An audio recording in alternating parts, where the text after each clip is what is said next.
Thanks for joining us. Talkline Network Radio, America's longest-running Jewish broadcast network, the voice of the Jewish community. Welcome to the podcast. You are now tuned in to this episode of our podcast. Today, we are going to interview some of the greatest and most influential minds in our field. And now, please welcome your host. You're listening to Talkline with Zev Brenner, America's premier Jewish broadcast on the air since 1981. Welcome back to the program. I'm Zev Brenner. Everybody's concerned about what's happening in Israel and the military situation and the war in Gaza and against all the other elements that are trying to destroy Israel. But one of the things that's not really discussed very much is the economy of Israel and how the war is taking a toll on the economy and what we can do to help Israel during these not only trying military times, but tough economic times in Israel. Our guest right now is Dani Naveh. He is the CEO of Israel Bonds. He's a former member of Knesset for the Likud Party and also studied at Yeshiva Nativ Meir in Jerusalem. Thank you for joining us. Thank you for having me, Zev.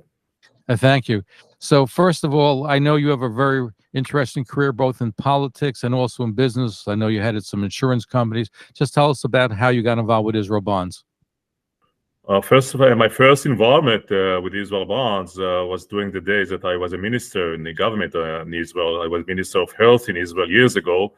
And as part of my commitment to strengthen the state of Israel and my obligations, I went on different kind of Israel Bonds missions and rallies already at that time, more than 20 years ago.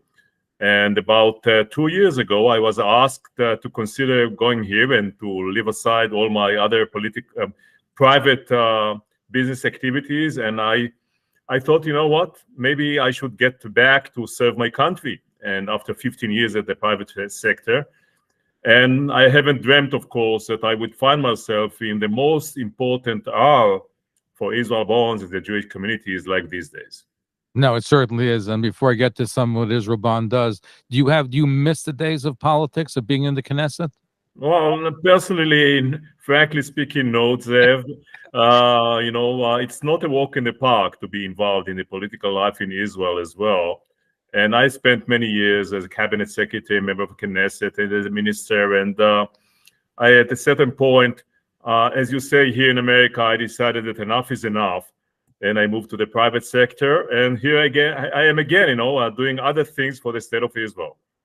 And I don't envy any Israeli Knesset member. I don't envy the prime minister and the choices that he has to make on a day-to-day basis. But I want to talk about Israel Bonds. Israel Bonds is not a charity. It's an investment in Israel. It's been around for over 72 years. I know billions of dollars has been raised. I think over $40 billion, correct, has been raised. Actually, I have to tell you a nice story that, we reflect what's going on. We expected that by June next year, we are going to reach $50 billion of investments in Israel Bonds since the inception of the organization by David Ben-Gurion 73 years ago. So we are going to hit these $50 billion, not in June next year, but probably in the next couple of weeks. Wow. I understand since the war broke out, you raised, what, $250 million or more? It's currently around $310 million already. And since the war started, on that dark Saturday, Simchat Torah on October 7th, hours after the attack, terrible attack took place, even before we were really exposed to the level of those atrocities that took place over there, we already initiated Israel Bonds campaign to support the state of Israel.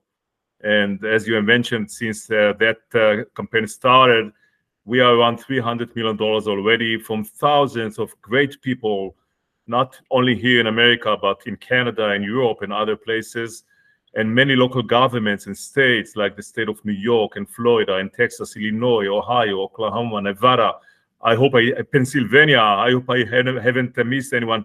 Palm Beach County, Miami Beach, and so many great supporters for Israel. No, and by the way, I'm going to make a recommendation that all those billionaires and those mega donors to universities and colleges that are taking the money out from giving to these universities because of the anti-Israel stance, maybe they should invest in Israel Bonds. Maybe an interesting idea to pitch. I totally, first of all, thank you for this recommendation. And I have to say at this time also that we have a great opportunity for people that would like to make a donation as well, because we have that great double mitzvah program. You can make an investment, you can purchase a bond and donate it to your favorite charitable organization, which is whether it's Magen David Adom or one of the hospitals. Like, you know, we had a great meeting yesterday with the CEO of Soroka Medical Center in Beersheba that really saved the life of so many Israelis during the last few days and his soldiers. So you have a lot of mitzvah or double mitzvah opportunities. You can purchase a bond and make a double impact. The money goes straight to the government of Israel for all those requirements that maybe we'll speak about that soon. And at the same time, you can donate the bonds to those great organizations that have been doing so much for the people of Israel these days.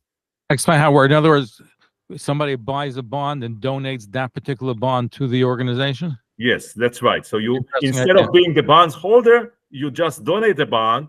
And for example, one of the hospitals or the emergency organizations in Israel hold the bond, and in a year, they get the money plus the rates, and they can already, of course, use the fact that they hold the bonds for their financial resources.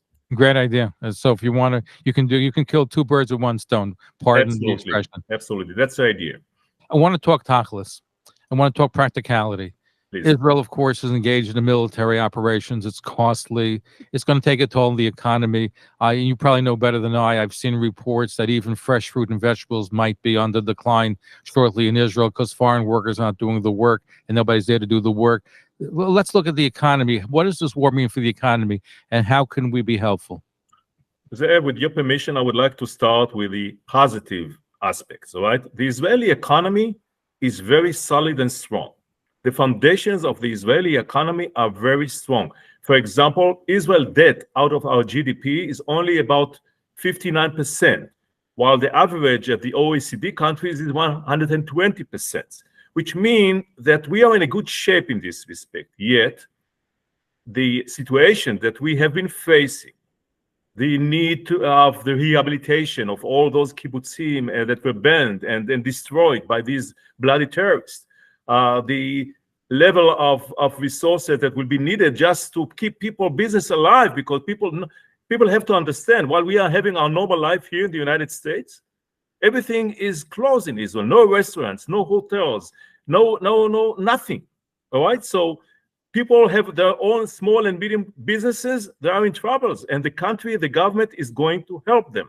The IDF, the emergency organization. So the bottom line of all those requirements are billions of dollars that were not planned as part of the Israel original budget for 23 and 24, which means that Israel has to look for other venues to raise some more money. And one of the things to do that is to raise more debt and more finance for the government. And Israel Bonds is one of the leading organizations raising money for the people of Israel. You know, in our pitches during the years, we have been telling people, you know, Israel Bonds is not only for the current needs of Israel, but for that day might happen in the future that Israel will really would be in emergency and will need our support. So it's not a drill anymore, it's for real. We are here. And the state of Israel, with these requirements of billions of dollars, need our support. And this is our mission. And as I mentioned before, this is also Israel Bonds, probably most important hour in history. Maybe now, I don't know, Zev, maybe in 1973, I was just a teenager in Jerusalem at that time, so I'm not sure if I can tell. But definitely, it's a very important hour for all of us as Jews, as supporters of Israel, and as Israel Bonds. It might even be worse than 1973. You may be right. You may be right, because of all those. Yeah. Sorry, please go ahead.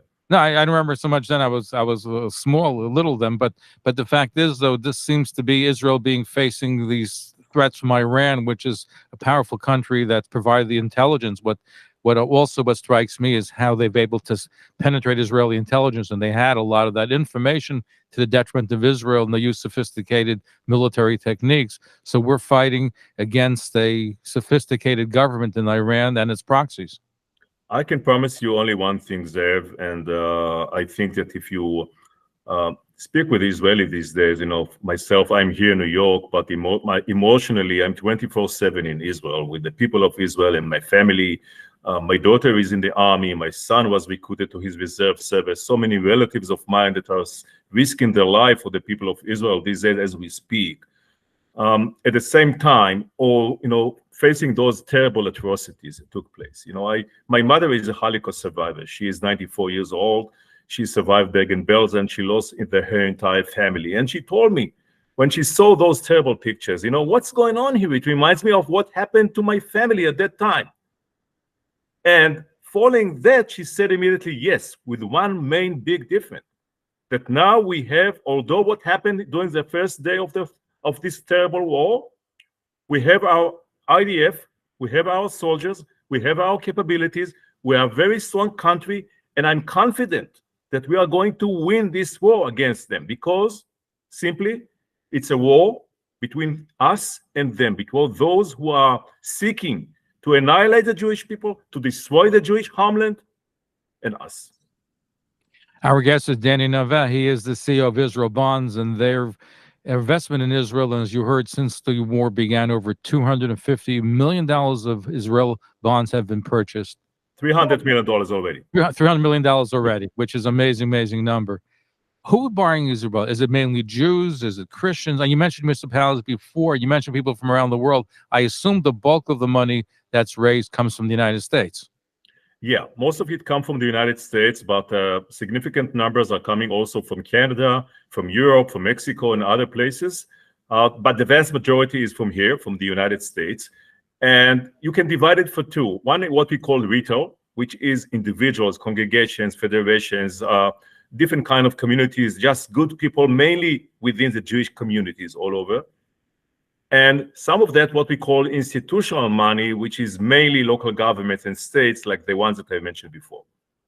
Now, it used to be a thing to buy in Israel bonds a bar mitzvah gift. Is that still as popular as it used to be? Absolutely. You can buy a bonds as a bar mitzvah gift, or for the birth of your nephew, for different kind of great simchas and opportunities. You can purchase a bond and give it as a gift. Now, let's look at, and you said something before, which I think touched me. Everybody, of course, is, and your family is there 24/7. We're so consumed by it.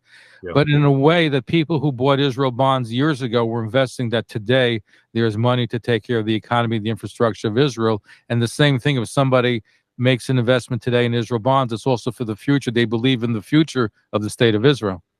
Absolutely. And by making that investment in Israel bonds, the money goes to Israel today and support the huge responsibility and efforts by the government to support the people of Israel with those tremendous needs following these results of this terrible war that we have been facing.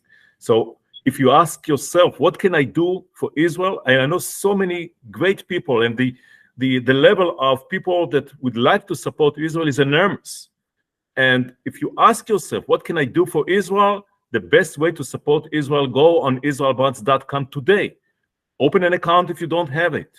If you have an account already, just make the purchase today to support the people of Israel. Now, how does it work? You mentioned earlier that the stores are closed, the restaurants are closed, businesses are not functioning. So obviously small business especially can't really afford not to have money coming in. How is the government going to be taking care of its citizens during these times when businesses are closed? The government, the finance ministry, we get our assignments, by the way, from the finance ministry. It's very hard to remind everyone on that. I don't just wake up in the morning and decide to raise money for Israel. We get our assignments from the Ministry of Finance in Israel. And the Ministry of Finance in Israel published yesterday a special emergency program to assist all of those people in Israel who cannot make a living these days, that their business are closed, or for any kind of reasons they are in the army, they suffer and they cannot really make a living.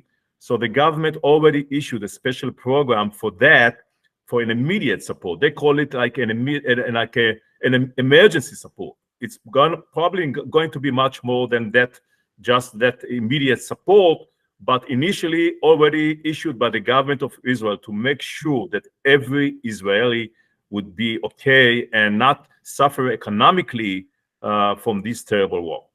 So how will it work? Will they give people based on what they have made, or is it a flat fee? Do you know what? It depends, and I'm not sure that we need to keep our listeners today with all the details and bits and bytes of that. But basically, people are going to give different kind of support programs and money, cash into their business and different plans that the government has in order to support the people. What's your biggest challenge being CEO of Israel Bonds?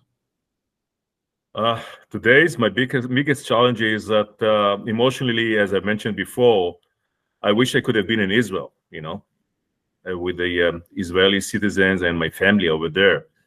And at the same time, I'm so committed to manage Israel Bonds campaign and to manage that important support for Israel. So if you ask me, that I would say division between my the emotions that are with the people of Israel and my family and being here, this is probably my main task today, to bridge that gap. But those emotions are basically those who give me the strength to do what I've been doing to support Israel. And we have great staff on Israel Bonds, I have to tell you, and great lay leaders all over the country that are volunteers all over the country and all over the world, and support our professional people to get more and more bonds purchasers and support for Israel. One thing that strikes me is that one byproduct of the war, and the only semi-good thing, is the unity that we have as a Jewish people. Before the Simchat Torah massacre, I think we were divided in Israel and the United States, but I think I've never seen such unity in the Jewish community. And I think everybody wants to help. People who may not have been connected to Israel beforehand, all of a sudden want to be involved, want to help, be part of the miracle. I think so many people have gone from the United States to Israel to volunteer and to help. And so even in Israel, you tell me, I think they have, is 130% conscription ratio of people who've actually signed up for the You're reserves? absolutely right, Zev. We got reunited again after, I would say, one of the worst period of times in the history of Israel in terms of the discord and the division within the Israeli society and also within the Jewish communities here. But what heavy price we paid in order to get reunited again, think about that. But, thanks God, Baruch Hashem, we are united, and the level of unity that you can see in Israel, no left and right, no Likud and left, no liberals and conservative. It's really non-partisan support. Everyone get together. And I see it here in the States as well. Till recently, we saw that division also within the Jewish communities. And also people, I have to tell you, small number of people, not significant number of people, but small number of people till recently had some reservations in terms of their support for Israel, doing what's going on, because of what happened in Israel during the last few months of that, political situation in Israel. I can tell you, all of them are back. All of them are supportives. I can find so many people that in the past, till recently, till a few weeks ago, had reservations. No reservations anymore. Everyone understands that the future of the state of Israel is at stake, and we need to support unconditionally the state of Israel and its people. So I would assume that there were some people who were upset politically in Israel that didn't buy Israel bonds because of that. Now you're saying they've come back on board. Yeah, just to put things in the right proportion, only minor percentage of our bonds holders or purchasers have expressed that reservation till recently. Yes, so I can tell you, I can emphasize it by saying that by October 1st, we hit our $1 billion goal only here in the United States before the war started. Yes, so we accomplished our annual goal already by October 1st. But then the war started, and we are on board again for our additional missions and an additional task to raise the money that the state of Israel needs to to facilitate everything that is required these days. And what I mentioned is that I would say small percentage of people, there was a small percentage of people that had reservations, and maybe they were reluctant to purchase a bond because of different kind of political considerations. All of them are back, and all of them are again supporting the state of Israel and purchasing the bonds. That's a tremendous unity. Now, Yeah. what do you attribute the fact you set a goal of $1 billion for this year? You raised it even before the war began. What do you attribute to the fact that you had such a banner year prior to the war? So, you can see that although all the difficulties and the division, most of people understand that Israel Bonds mission is very basic thing. We all get together, usually not also in terms of war, there's no doubt about that, with one focus in mind, an unconditional support for Israel.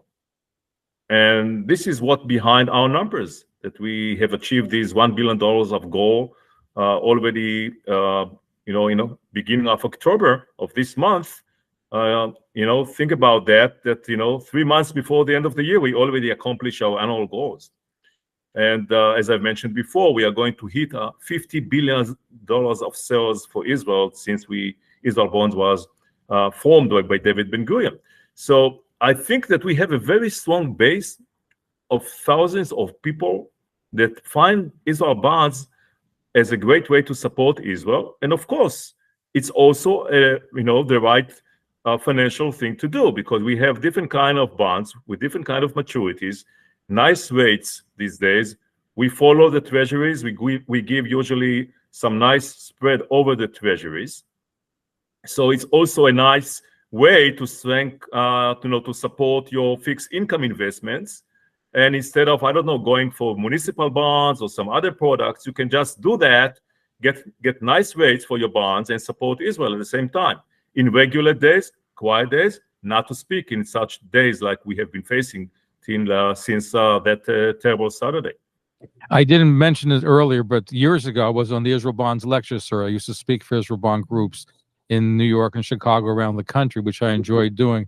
You should do it again these days. Okay, I'm ready. I think it's important. But one of the things that I remember talking to groups about and giving them a strong Israel message is that Israel Bonds has never defaulted. They've made sure they've paid interest on time.